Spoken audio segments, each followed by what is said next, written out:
I wanted to talk a little bit about addiction and alcoholism from the perspective of the person who's affected by it, not the person who actually has it.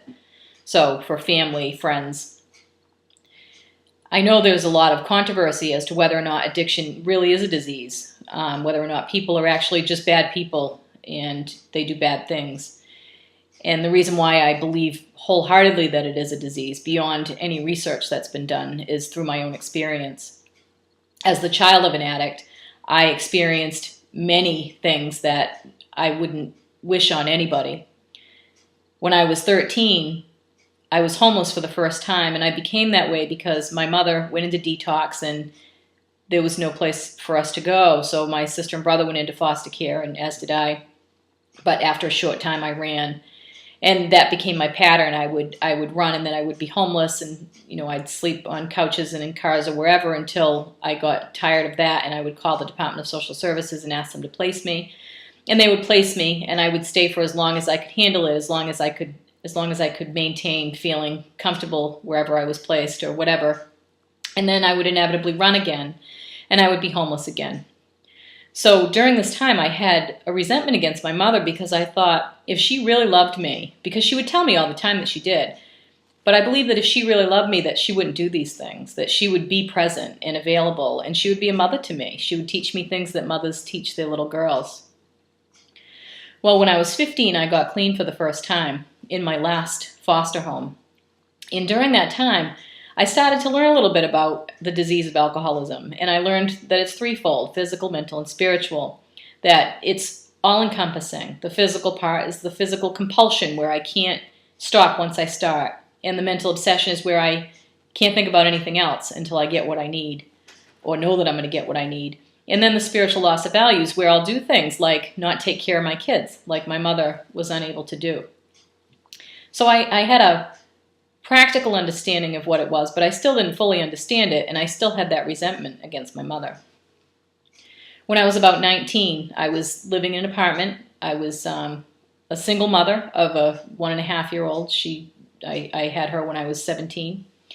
And I got a call from my mother, and it had probably been about a year since I saw her at that point. And she told me that she had contracted HIV. And of course, at that time, it was 1988 or 89. And at that time, it was a death sentence. That's what we all knew it to be at the time. And for a couple of years, she continued to stay active.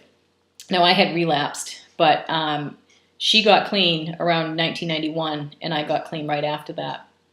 So for a couple of years before her death in 95, we got to really know each other, and I got to talk to her and understand a lot about what went on inside of her head. Now, at this point, I had already given birth to my second child, so I had 2 children, and I already wasn't the mother that I wanted to be. So I already started to gain a little bit of understanding and perspective as to what she had experienced with being a mother and having the disease of addiction. So I had some talks with her, and during one of those talks, she told me how she got the disease of HIV. She explained that she was in a house in Lynn, and that there was one needle, and they were all doing heroin, and that they passed this needle around, and that they would use bleach to clean the needle after everybody used it. And they knew that one person in that group had HIV. Well, they ran out of bleach halfway through, and she was afraid to go to the store to get some because she knew they'd do it all before she got back. So she took that chance. It was like playing Russian roulette, and she lost. So she told me that that was her loss of spiritual values, that everything that happened up to that point it paled in comparison to when finally she was faced with whether or not she would be okay with losing her life in order to get that next fix. And her answer was yes, she was. And what I came to learn later on was in fact that I was too.